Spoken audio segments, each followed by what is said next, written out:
बिस्मिल्लाहिर्रहमानिर्रहीम। अस्सलाम वालेकुम नाज़रीन, एक नए व्लॉग के साथ आपकी खिदमत में हाजिर हैं। मेरे साथ मौजूद हैं दो सीनियर सहाफ़ी मतीउल्लाह जान साहब और साकिब बशीर।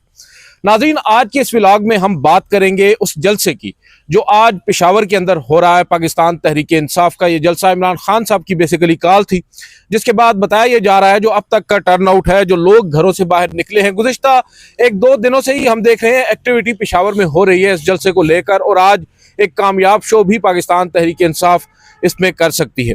दूसरी जानिब हम देखेंगे इस जलसे के बाद जो इसके असरात होंगे वो कितने गहरे होंगे, बिलखसूस इमरान खान साहब की रिहाई। और इमरान खान साहब के जो करीबी लोग हैं, पार्टी के लोग हैं, वो दावे ये कर रहे थे कि इस जलसे के बाद माहौल बदलेगा, जो सियासी मंजरनामा है वो भी यकसर तब्दील होने के इम्कानात हैं, दावे ये किए जा रहे हैं। और फिर बताया यह जा रहा है कि सियासी मंजरनामे से ही जुड़ा अदालती मंजरनामा है। अदालती महाज पर भी आजकल काफ़ी गहमा गहमी है।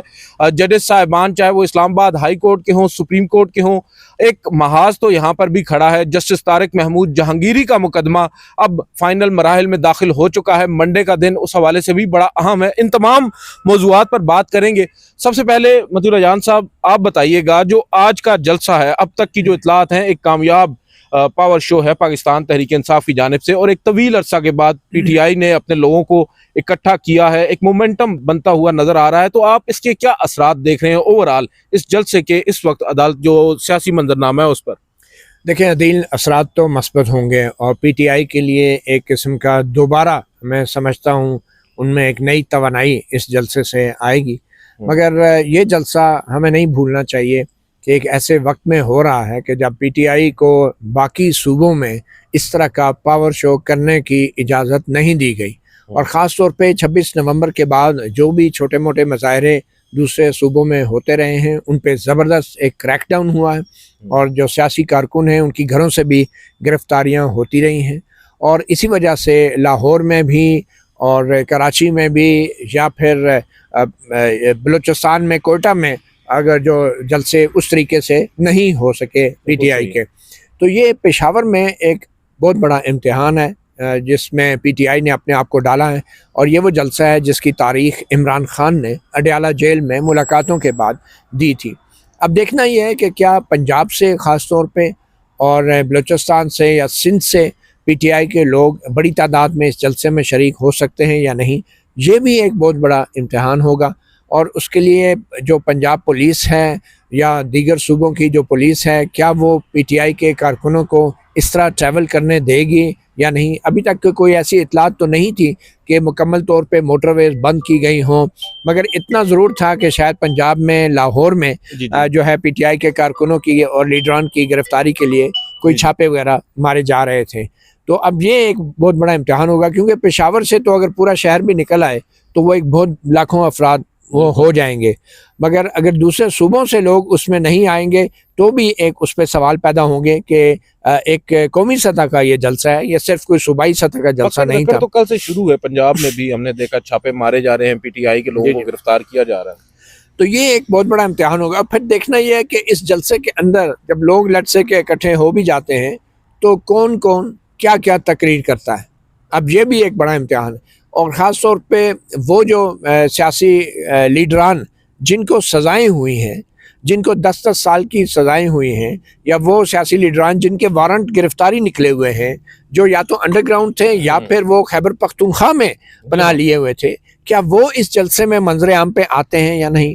और अगर वो मंजर आम पे आते हैं तो फिर यकीनी तौर पे एक किस्म का पीटीआई के लिए एक मैं समझता हूँ एक क्राउड के लिए या पीटीआई के कारकुनों के लिए बतौर एक सियासी जमात के लिए ये एक बहुत बड़ी एक इंकरेजमेंट होगी पीटीआई के लिए। और ख़ास तौर पे वो लोग जो तकरीरें करेंगे जिनको सज़ाएं मिली हैं 9 मई के मुकदमात में, तो फिर सूबाई हुकूमत के ऊपर तनकीद तो ज़रूर हो सकती है, ख़ास तौर पे उनके सियासी मुखालफिन की तरफ से, कि क्या सूबाई हुकूमत ने उनको पनाह दे रखी है। क्योंकि सरकारी तौर पे अगर अदालत से कोई सज़ा याफ्ता है तो कोई भी सूबाई हुकूमत उसको बाकायदा तौर पे उसको पनाह तो नहीं दे सकते। पब्लिकली तो वो ये नहीं कह सकते कि हमने पनाह दे रखी है। ये और बात है कि कुछ लोग हो सकता है खैबर पख्तूनख्वा की अदालतों से ज़मानत पर हों और वो फिर वहाँ पे तकरीर कर रहे हों। कुछ लोग जो ज़मानत पर भी नहीं होंगे वो अंडरग्राउंड होंगे, वहाँ जलसे में अगर तकरीर करते हैं तो डेफिनेटली सूबाई हुकूमत के लिए थोड़ा सा तकनीकी एतबार से मुश्किल होगा इस चीज़ का दिफा करना। कानून नाफिज और करने फिर ये वाले भी देखना है कि ये जो क्राउड है ये कैसे अपने आप को कंडक्ट करता है, क्योंकि बज़ाहिर ये पुलिस भी पीटीआई की है, ठीक है, वहाँ पे जो लॉ एंड ऑर्डर की जिम्मेदारी है वो खुद अपनी पीटीआई की हुकूमत की है, और खुदा न खास्ता अगर कोई वहाँ पे कोई भी किसी किस्म का हादसा होता है, लड़ाई झगड़ा होता है या कोई क्राइम होता है, तो उसकी ज़िम्मेदारी भी सिर्फ पीटीआई की हुकूमत पे नहीं बल्कि पीटीआई की बतौर सियासी जमात भी वो निशाने पर होगी। तो पीटीआई को बहुत सारी चीज़ें देखनी है, और फिर हम आगे जाके फिर बात करते हैं कि इस जलसे के अंदर क्या ये पहला जलसा होगा, क्या ये आखिरी जलसा होगा, और फिर इसके अंदर अहदाफ क्या मुकर्रर किए जाएंगे। अली अमीन गंडापुर बतौर वज़ीर आला जो है वो खिताब तो करेंगे, तो वो क्या कोई टारगेट्स देंगे, या पीटीआई की जो दूसरी क़यादत है, बैरिस्टर गौर हैं, सलमान अकरम राजा है, या दीगर जो लीडरान हैं, क्या वो कोई जो हिकमत अमली तय करेंगे। ऐन मुमकिन है कि इस जलसे के लिए इमरान खान ने कोई पैगाम या तो दिया हो, वो पढ़ के भी सुनाया जा सकता है। ऐन मुमकिन है कि इमरान खान की तरफ से जो अहम फैसले किए गए हैं जो अभी तक मंजर आम पे नहीं आए, वो इस जलसे के अंदर पीटीआई की जो मौजूदा क़यादत है वो पढ़कर सुनाए, और वो जो हिकमत अमली होगी वो बड़ी अहमियत की हामिल होगी। मगर इस जलसे के अंदर मैं समझता हूँ कि पीटीआई की क़यादत को इस चीज़ की भी वजाहत करनी होगी कि जो 5 अक्टूबर तक की एक नुक्ता अरूज पे जो एहतजाजी तहरीक लाने का ऐलान किया गया था इमरान खान की तरफ से भी, उस तहरीक का क्या हुआ, और वो जो इमरान खान के जो फर्जंद जिन्होंने आना था पाकिस्तान में वो क्यों नहीं आए। बहुत सारे सवालात हैं जिनका अभी तक पीटीआई ने वाज़े तौर पे जवाब नहीं दिया, और मैं समझता हूँ कि पीटीआई की क़यादत जो है उसको 5 अक्टूबर की जो नुक्ता अरूज की उनकी तहरीक थी उस हवाले से भी वजाहत देनी होगी अपने कारकुनों को, और उसके अलावा फिर उस तहरीक का बना क्या, और ख़ास तौर पे जो इमरान खान के बच्चों ने आना था वो नहीं आ सके, तो पीटीआई ने किया क्या है उनको इस मुलाकात को यकीनी बनाने के लिए। ये सारी चीज़ें मेरे ख्याल में बहुत अहम है। मुझे नहीं मालूम कि अलीमा खान को इस जलसे में खिताब की दावत दी जाएगी या नहीं, मगर उनकी मौजूदगी जो है वो यकीनन बड़ी हौसला अफजा होगी, और आई डोंट नो वो मीडिया से तो गुफ्तगू करती हैं, तो क्या किसी जलसे से भी वो खिताब करेंगी या नहीं, ये भी एक बड़ी दिलचस्प बात होगी देखने की, क्योंकि मुझे नहीं याद पड़ता कि किसी जलसे या रैली से कभी अलीमा खान ने खिताब किया हो। बुशरा बीबी ने किया, बुशरा बीबी ने तो किया होगा डेफिनेटली। और ये भी हमें इस जलसे में देखने की ज़रूरत है कि क्या पीटीआई के हुकूमत में, सूबाई हुकूमत में इस जलसे के अंदर ख़वातीन की कितनी बड़ी तादाद पेशावर में आती है, क्योंकि खैबर पख्तूनख्वा का जो सूबा है वो ख़वातीन के हवाले से आम तौर पे बड़ा ही एक कंजर्वेटिव समझा जाता है, रवायत पसंद समझा जाता है, और जितनी बड़ी तादाद में पीटीआई की ख़वातीन पेशावर के इस जलसे में आएंगी या उनके लिए कोई बेहतर इंतजाम किए जाएंगे, उतना ज़्यादा पीटीआई का बतौर एक सियासी जमात एक अच्छा इमेज उभर कर सामने आएगा। बिल्कुल, जलसे तो अब पाकिस्तान तहरीक इंसाफ का भी खासा बन चुका है। आपको मालूम है चरसे से पाकिस्तान तहरीक इंसाफ वाहिद एक सियासी जमात है जो बड़े मुनज़्ज़म अंदाज में जलसे कर रही है दीगर सियासी जमातों की निस्बत। साकिब बशीर साहब, आप मुझे बताइएगा आप इस जलसे को कैसे देख रहे हैं, क्योंकि बहुत से जो सियासी इवन पंडित्स हैं वो भी इस बात को तो मान रहे हैं कि जलसा अभी होना है और उससे पहले ही कामयाब हो चुका है। जिस तरह का टर्नआउट अभी आ रहा है और उसके ऊपर तबसरे भी किए जा रहे हैं, इसके असरात कितने गहरे होंगे। और जो मोमेंटम की बात अभी मती भाई भी कर रहे हैं कि जो एक तहरीक है बाकायदा तौर पर जो अभी तक नाकाम रही है पाकिस्तान तहरीक इंसाफ चलाने में, क्या वो चलाने का एक यहाँ पर नुक्ता आगाज़ होगा, क्योंकि अभी 5 अक्टूबर की भी तारीख ये याद दिला रहे हैं जो अली अमीन गंडापुर साहब ने लाहौर में जाकर दी थी।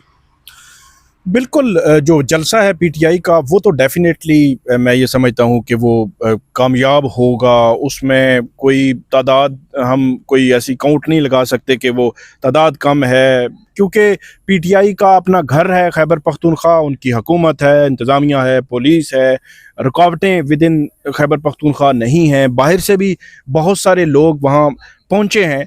तो तादाद के लिहाज से, मजमे के लिहाज से, चार्ज होने के लिहाज से उस पर तो कोई सवाल ही नहीं उठ सकता। तो वो बहुत ज़्यादा चार्ज डेफिनेटली हैं, क्योंकि बड़े तवील अरसे के बाद ये जलसा जो है वो इस जलसे का मामला जो है वो सामने आया है, क्योंकि 26 नवंबर को मुझे याद है कि उसके बाद से लेकर ऑनवर्ड जो पीटीआई है उसके अंदर जो वर्कर्स हैं, उनके अंदर जो लीडरशिप है, उसमें वो डीमोरलाइज थी। उसकी मल्टीपल रीजंस हैं। एक खौफ था उनके अंदर, डर था उनके अंदर। जो इस जना एवेन्यू पे जो हुआ उसकी एक तारीख है, उसकी एक हिस्ट्री है, लेकिन उसमें पीटीआई की क़यादत ने कैसे कंट्रीब्यूट किया वो तो मैं आपको बताता हूँ। लेकिन उसमें जो खौफ था वो ये था तकरीबन 5500 लोग रावलपिंडी इस्लामाबाद में, तकरीबन मेरे ख्याल में 2-2.5 दर्जन मुकदमे थे, जिन मुकदमों में वो गिरफ्तार हुए थे। उनको 4-4, 5-5 माह जेलों में रखा गया। उनको एक से ज़ायद मुकदमों में डाला जाता रहा। पिंडी के रिहा हुए तो इस्लामाबाद में डाल दिया गया, और उसमें वो 5500 लोग तकरीबन सारे रिहा हो चुके हैं। उनमें कुछ को पिंडी की अदालत ने जी ट्रायल के नाम पे सज़ाएं भी दे दी हैं।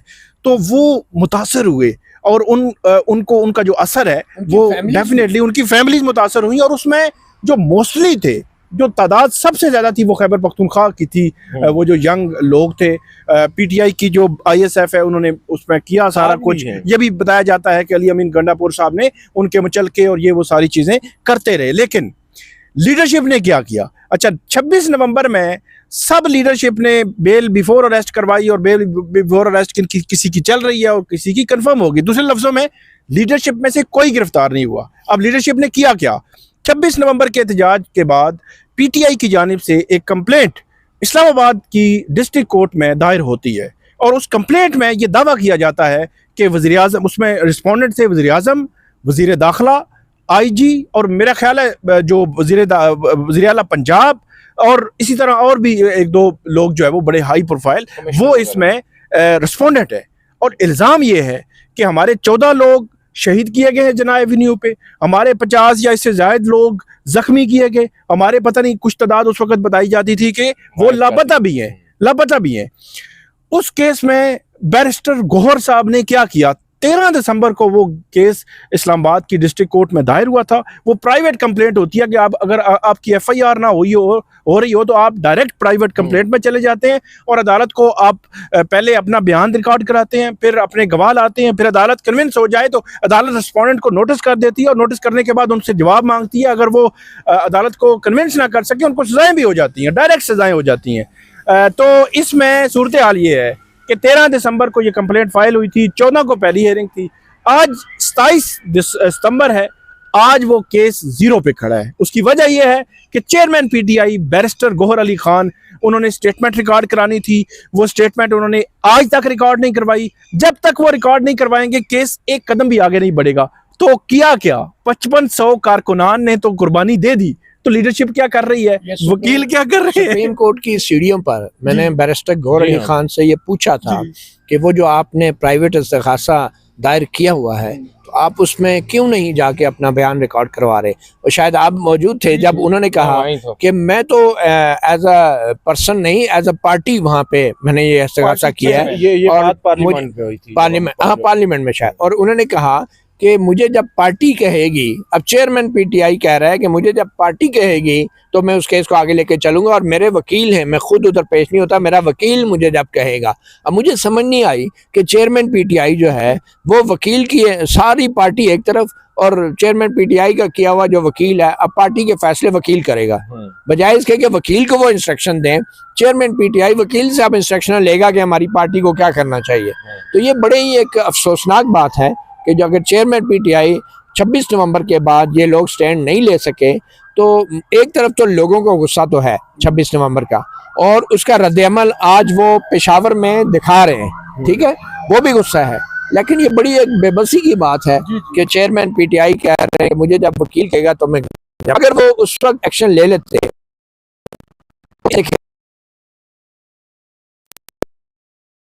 की वजह से इस क़यादत के कंडक्ट और बेअमली पर खामोश है, ठीक है। और आज तकरीरें क्या होंगी, उन तकरीरों में क्या, जैसे मैंने कहा, इमरान खान की तरफ से कोई पैगाम पढ़ के सुनाया जाएगा, कोई हिकमत अमली का ऐलान किया जाएगा, कोई लाहे अमल दिया जाएगा।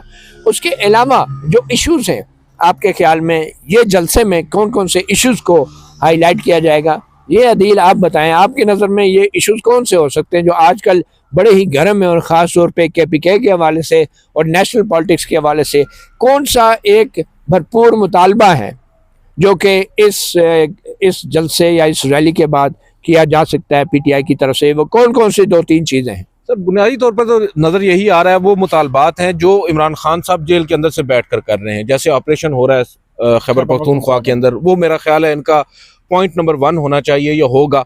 और इसके अलावा दूसरी जानिब जो अदालती महाज पर इन्हें मुश्किलात का सामना करना पड़ रहा है, मुतअद्दिद खतूत लिख चुके हैं। अभी इमरान खान साहब के बिहाफ पर लतीफ़ खोसा और इंतज़ार पंजोता साहब सुप्रीम कोर्ट में आए थे, चीफ जस्टिस याही आफरीदी साहब ने उन्होंने उनसे मुलाकात की। उस मुलाकात में काफ़ी यकीन दहानियाँ हुई, मगर अमली तौर पर कुछ नहीं हो रहा। जो मुकदमात उनके समात के लिए मुकर्रर नहीं हो रहे, अदलिया पर प्रेशर डालने की कोशिश बारहा होगी।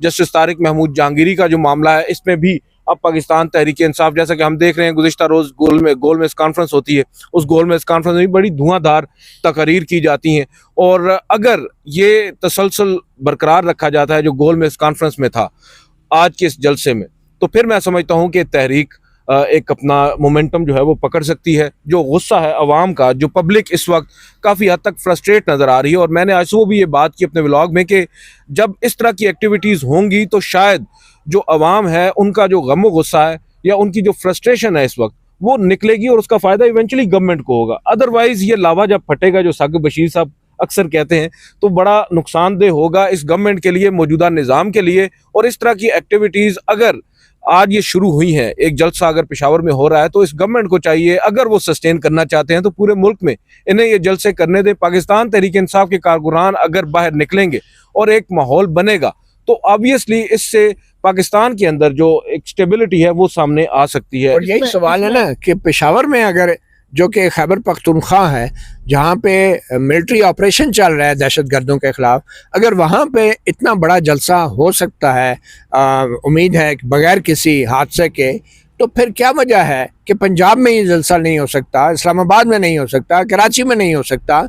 इसकी वजह तो सिर्फ एक ही है कि खाइफ हैं हुक्मरान जमात के लोग कि इतनी बड़ी तादाद में अगर मीनार पाकिस्तान लट से लाहौर में भर दिया जाता है, वो जो बागे जना है, तो फिर ये तो एक किस्म का रेफरेंडम होगा ना पंजाब हुकूमत के खिलाफ। तो इससे भरते हैं वो पानी से वो पानी डाल देंगे। पंजाब तो ये तो किसी तौर भी इजाज़त नहीं देगी, ना उन्होंने इजाज़त दी है, ना मरकज़ इजाज़त देगा। और जो आप ऑपरेशन की बात कर रहे हैं वो बैरिस्टर सैफ कहते हैं वो टारगेटेड ऑपरेशन है, वो फुल फ्लेज ऑपरेशन नहीं है, जिस तरह इमरान खान साहब जो है वो बात करते हैं। अब इंटरनली उनका क्या मामला है ये वो तो खुद ही जो है वो इस वाले से बता सकते हैं। जो जलसों की आपने बात की, मैं ये समझता हूँ PTI खैबर पख्तूनख्वा में कामयाब जलसा हो गया। असर किसी जलसे ने डालना है या डाला है वो इस्लामाबाद और रावलपिंडी और पंजाब ही है। ये PTI लेकिन बड़े टेक्निकल तरीके से पंजाब की जो PTI की क़यादत है, जो एक्टिव लोग थे या कोई खैबर पख्तूनख्वा में से, उनको 9 मई फैसलाबाद, सरगोदा, लाहौर, किसी मुकदमात में उनको सज़ाएं हो चुकी हैं, वो अंडरग्राउंड हो चुके हैं। खैबर पख्तूनख्वा में होंगे यकीनी तौर पर, उनकी गिरफ्तारियां तो नहीं हुई, लेकिन वो एक्टिवली कोई किसी पार्टिसिपेशन नहीं कर सकते, किसी एहतजाज प्रोटेस्ट में कोई कॉर्नर मीटिंग नहीं हो सकती, कोई सिलसिला नहीं हो सकता।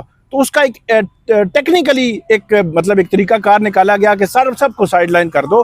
तो असर तभी होगा जब पंजाब और पिंडी और इस्लामाबाद में जलसा होगा, क्योंकि सितंबर, अक्टूबर और नवंबर 3 जो जलसे हुए थे 3 महीनों में, होता ये था कि PTI जलसा अनाउंस करती थी, वो इजाज़तनामे लेने के लिए कोशिश करते रहते थे, इजाज़त नहीं मिलती थी, फिर जलसे की तारीख आ जाती थी, वो जलसा कुछ होता था या नहीं होता था। लेकिन उस जलसे से पहले पिंडी, इस्लामाबाद बंद, जुड़वा शहर बंद कर दिए जाते थे, मोटरवेज बंद होती थी, GT रोड बंद होता था, लाहौर बंद होता था, सरगोदा, फैसलाबाद, मतलब ये जो सेंट्रल पंजाब है इसको बंद कर दिया जाता था, खैबर पख्तूनख्वा से आने वाले रास्ते बंद। उसमें होता क्या था, एक गवर्नमेंट की एक पैनिक हमें नजर आती थी। वो जलसा कम होता था या ज्यादा होता था, लेकिन एक पैनिक थी, प्रेशर था। गवर्नमेंट की कोशिश होती थी कि उनकी जो बहुत सारी एक्टिविटीज़ हैं, फिर दुनिया देख रही होती है कि यहाँ फेडरल कैपिटल में क्या हो रहा है, यहाँ कंटेनर लगे होते थे सितंबर में भी, फिर अक्टूबर में भी, फिर जो है नवंबर में भी। हमने देखा कि 23 या 24 नवंबर रात 11:30 बजे अडियाला जेल का दरवाज़ा खुला, वहाँ पे ये PTI की क़यादत गई, वहाँ पे बैरिस्टर गौहर या बाकी लोग थे, उसमें कुछ चीज़ें इनके बिटवीन चल रही थी, इनके दरमियान वो कंसेंसस नहीं हुआ। लेकिन रात 11:30 बजे या सुबह 7:30 बजे, आपको याद होगा अक्टूबर का या सितंबर का जलसा रुकवाने के लिए मेरे ख्याल में एससीओ कॉन्फ्रेंस पाकिस्तान इस्लामाबाद में हो रही थी, तो आजम स्वाति साहब को सुबह 7:30 बजे वहां भेजा गया जहां मुलाकातें नहीं होती थी। सानी केस में भी यहाँ पे एहतजाज हो रहा था, तो उनको कहा गया कि आप जो है वो ये जलसा पोस्टपोन कर दें।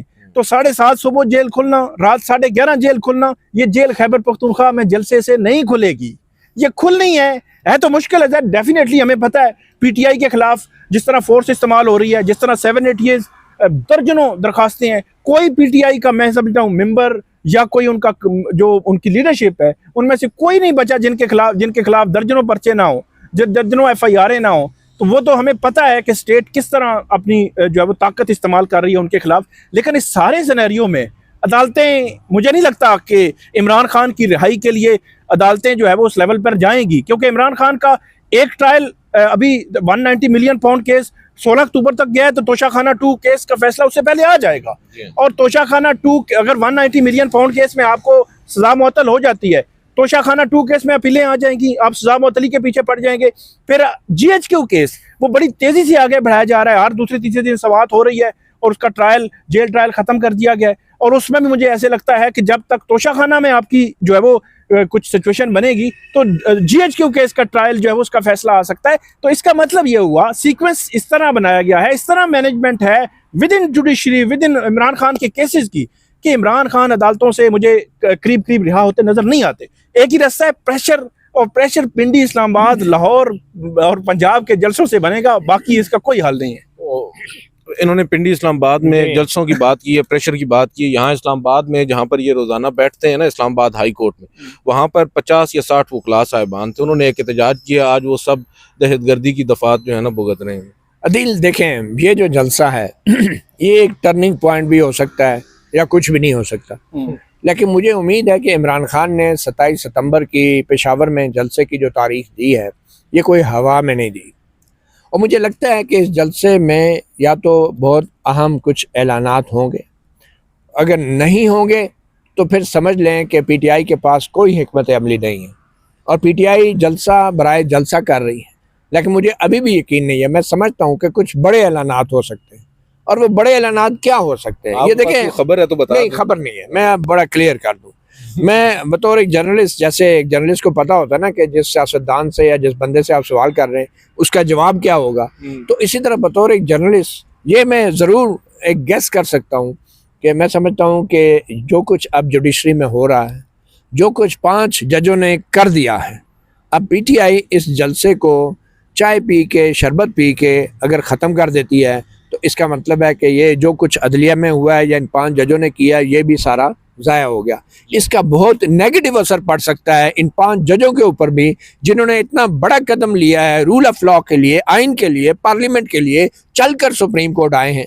और आप बतौर एक पॉलिटिकल पार्टी हो, सिर्फ एक पॉलिटिकल पार्टी की बात नहीं है, वैसे तो ये सारी सियासी जमातों की जिम्मेदारी है कि इन जजों के साथ खड़े हों, मगर अब जबकि PTI ने ये एक बेड़ा उठा लिया है तो उसमें यह नहीं हो सकता कि इस जलसे के अंदर इमरान खान कोई अगला लाहे अमल न दे।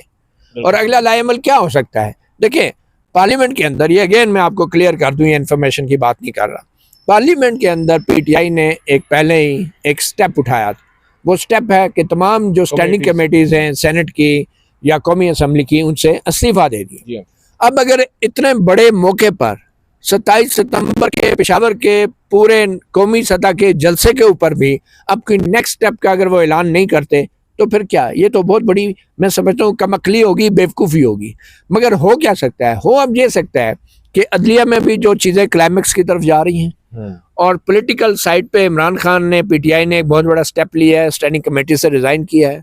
मैं ये समझता हूँ कि as a next step parliament के अंदर से, कौमी असम्बली से एक स्टेप ये हो सकता है कि सिर्फ कौमी असम्बली से PTI जो है वो अपने मुस्ताफ़ी हो जाए।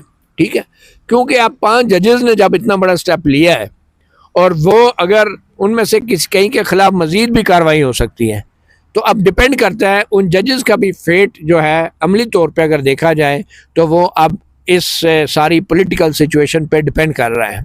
अगर प्रेशर बिल्ड ना किया गया, अगर ये जो गैर आइनी इक़दाम हैं हुकूमत के, इनके आगे बंद न बांधा गया और ये बंद सियासी जमातों ने बांधना है, तो फिर इन जजों के साथ जो कुछ होगा उसके बाद फिर पीटीआई बहुत देर हो जाएगी फिर किसी के लिए भी।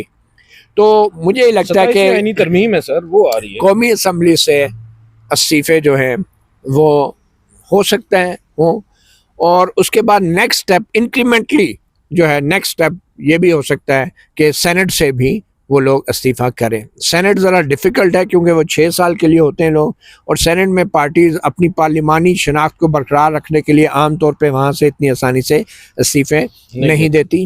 तो सेनेट का मैं नहीं कह रहा, लेकिन कौमी असम्बली से कम से कम ये सब कुछ हो सकता है। उसके बाद एक टाइम पीरियड अगर दे दिया जाए कि इतने अरसे में हम अगर ये फैसले ना हुए, लट से अदालतों ने केस ना सुने, डिसीजन ना लिए, वो ये नहीं कहेंगे कि हमारे हक में करें, वो कहेंगे जी ये डेडलाइन है, आपको महीने का टाइम देंगे, पार्लियामेंट से हम निकल जाएंगे अगर 1 महीने के अंदर या 2 महीने के अंदर। फिर नेक्स्ट डेडलाइन क्या है?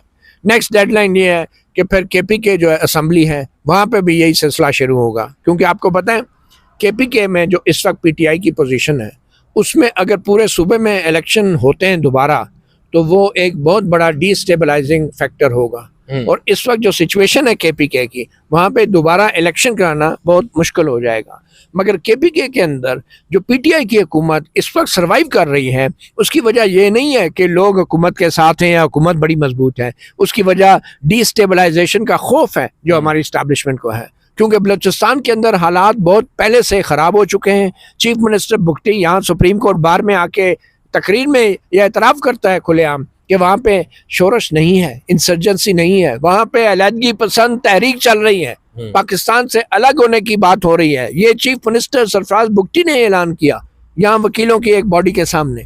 तो अगर केपीके के अंदर वो अपना एक टाइमलाइन देते हैं कि 1 महीने या 2 महीने में कौमी असम्बली से हम जा रहे हैं अगर फैसले ना हुए, और फिर उसके बाद 2 महीने बाद सूबाई असम्बली को भी हम दोबारा इलेक्शन की तरफ जाएंगे, ठीक है। और अगर दोबारा इलेक्शन की बात करते हैं तो ये एक बहुत बड़ा डिसीजन होगा, एक बहुत बड़ा पॉलिटिकल मैं समझता हूँ कि वार होगा इस मौजूदा निज़ाम के अंदर। और अगर बलूचिस्तान और केपीके में ये प्रॉब्लम्स होंगे तो पंजाब अकेला पाकिस्तान नहीं है, पंजाब अकेला अपनी मनमानी नहीं कर पाएगा। और इसके लिए मैं समझता हूँ कि पीटीआई जो है इस जलसे में अगर अहम डिसीजन नहीं करेगी तो फिर उसका असर ये होगा कि वो जो कहते हैं ना ज़ीरो सम गेम नहीं है, ये बल्कि ज़ीरो सम गेम है। या तो आप कुछ लेते हैं या फिर सब कुछ आप देना पड़ता है आपको। ये पॉलिटिक्स बड़ी खौफनाक गेम है, या आप स्पेस गेन करते हैं या अपनी स्पेस भी सारी लूज कर जाते हैं। तो ये बड़ा अच्छा मौका है पीटीआई के पास, और अगर 2 साल बाद भी पीटीआई ऐसे बड़े फैसले नहीं लेगी तो अब भी उसका बहुत बड़ा नुकसान हो सकता है। एक सिर्फ मैं एक लाइन में, जो पीटीआई ने ये जो फैसले कौमी असम्बली से और जो 2 सूबों की हुकूमतें छोड़ने के फैसले लिए थे, ये जहाँ तक मुझे याद पड़ता है माजी में, वो उस पे उनको पछतावा है। वो समझते हैं कि वो फैसले उनके दुरुस्त नहीं थे, अब उस पे उनको बहुत ज़्यादा भुगतना भी पड़ा। वो फॉर एग्ज़ाम्पल ये भी समझते हैं कि हो सकता है ऐसी सिचुएशन होती कि उनकी हुकूमत होती पंजाब में, और पंजाब में हुकूमत होते हुए हो सकता है 9 मई ना होता। अगर 9 मई ना होता तो पीटीआई का स्ट्रक्चर इस तरह ना हिला होता जिस तरह आज हिला है। तो वो उनके विद इन पीटीआई ये एक डिबेट मौजूद है कि हमें कौमी असम्बली से बाहर नहीं जाना चाहिए, हमें सूबे को नहीं छोड़ना चाहिए, अल्टीमेटली अंदर रह के ही बात करनी चाहिए। ये बहरहाल डिबेट उनके अंदर मौजूद है। इसके ऊपर मैं एक बात ज़रूर करूँगा, जब पहले पीटीआई ने इस्तीफे दिए थे तो पीटीआई का लीडर, पीटीआई का बानी जेल में नहीं था। जब पहले पीटीआई ने इस्तीफे दिए थे तो पीटीआई के वजूद को अमली तौर पे वो ख़तरा नहीं था जो इस वक्त मौजूद है। ये 2 बड़े फैक्टर्स हैं। 85 में भी जब पीपल्स पार्टी ने इलेक्शन का बायकॉट किया था, गैर जमाती इलेक्शंस का, तो वो आज तक कहते हैं बहुत बड़ी गलती है। तो इसका ये मतलब हरगिज़ नहीं कि आज अगर सुप्रीम कोर्ट, आज अगर आइन के अंदर इलेक्शंस गैर जमाती कर दिए जाएँ तो ये सियासी जमातें फिर भी इलेक्शन लड़े, इसका ये मतलब हरगिज़ नहीं। उस वक्त के हालात और थे, इस वक्त के हालात और हैं। इलेक्शन का बायकॉट, पार्लियामेंट का बायकॉट, ये पूरी दुनिया में एक सियासी हथियार है, और ये मखसूस हालात में अगर इस्तेमाल नहीं करेंगे तो फिर आप इलेक्शन तो क्या उस काबिल ही नहीं रहेंगे। और दूसरा, जब आप ये ऐलान करते हैं ना तो आप फौरी तौर पे ये नहीं कर रहे होते, आप अपने मुखालफिन को वक्त दे रहे होते हैं कि भाई देख लो, अगर हम पार्लियामेंट से निकल जाते हैं, अगर हम सूबाई असम्बली ख़त्म हो जाती है तो फिर आपकी जो ऑलरेडी एक तबाहशुदा साख है वो तो बिल्कुल ही ज़ीरो हो जाएगी पूरी दुनिया के सामने। मुझे आप ये बताएं कि अगर KPK में गवर्नर राज लग जाता है, इलेक्शन केयर टेकर गवर्नमेंट आ जाती है, बलूचिस्तान में जो हालात हैं, तो आप किस मुंह से पूरी दुनिया से मुआहदे करेंगे कि KPK या बलूचिस्तान के अंदर आके आप मादनियात तलाश करें या दूसरे जो पेट्रोलियम के मुआहदे करें? वो पूरी दुनिया को इतनी बेवकूफ़ तो नहीं है कि अपने अरबों डॉलर एक ऐसे सूबे में लगाएगी कि जहाँ सूबे में सियासी हुकूमत का ही नहीं पता कि कौन सी आएगी, या इस मुल्क में जमहूरियत है भी या नहीं, अदालतें आज़ाद हैं भी या नहीं। तो इन सारे हालात के अंदर बहुत सारी मुश्किलात पैदा हो जाएंगी हुकूमत के लिए, और ये हालात टोटली डिफरेंट हैं, और ये ऐसे हालात हैं कि ये पुराने हालात व वाक़यात से इनका मुआवजा नहीं किया जा सकता। ये न सिर्फ ये कि PTI के वजूद और PTI के सियासी मुस्तकबिल को ख़तरा है, मुझे तो ये लग रहा है कि अल्लाह माफ़ करे PTI के जो बानी हैं उनका भी सियासी मुस्तकबिल और उनके वजूद को भी ख़तरा है। बिल्कुल। बहरहाल मेरे ख्याल है वीडियो कंक्लूड करते हैं और इस उम्मीद के साथ कि सैनिटी प्रिवेल करेगी और जो सियासी माहौल है इसको मज़ीद बेहतर बनाने की कोशिश की जाएगी दोनों अतराफ से। पाकिस्तान तहरीक इंसाफ क्योंकि इस वक्त रिसीविंग एंड पर है, तो तमाम ओनस जो आता है वो गवर्नमेंट के ऊपर आता है। गवर्नमेंट अगर इस तरह की एक्टिविटीज़ को मज़ीद आगे बढ़ने देगी, फ़रोग देगी, तो शायद बेहतरी होगी। अदरवाइज़ बात दुरुस्त है कि अफरा तफरी भी फैल सकती है, और पाकिस्तान तहरीक इंसाफ अगर एक इंतहाई इक़दामात उठाने की तरफ जाती है तो मुल्क में हालात ख़राब हो सकते हैं। आज के इस व्लॉग से इतना ही। मुझे मतीउल्लाह जान साहब को और साकिब बशीर साहब को इजाज़त दीजिए। अल्लाह हाफ़िज़। अल्लाह हाफ़िज़।